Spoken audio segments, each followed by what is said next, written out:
जी। शिल्पा जी हिमाचल से। राधे राधे। राधे राधे महाराज जी, आपके चरणों में कोटि कोटि नमन।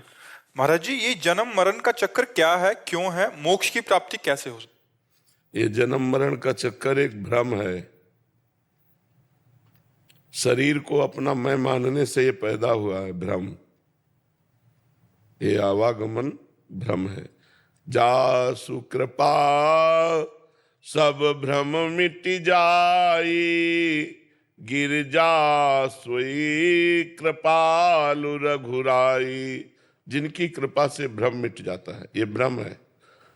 गुरु प्रसन्न साहब अनुकूला, मिटी सकल कल्पित भय शूला। ये जो भ्रमात्मक कल्पनात्मक हमारे वासनाएं हैं, ये हमारे को पुनरपि जननम पुनरपि मरणम पुनरपि जननी जठरे शयनम, ये क्यों है? इसका कारण देहाभिमान है।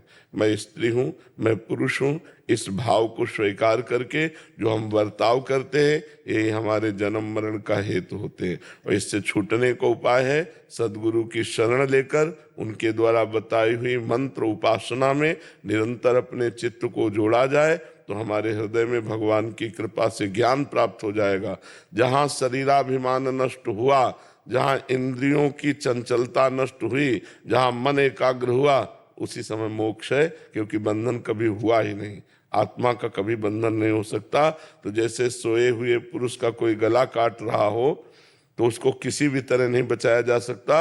एक ही उपाय है, केवल उसको जगा दिया जाए। समझ रहे हैं?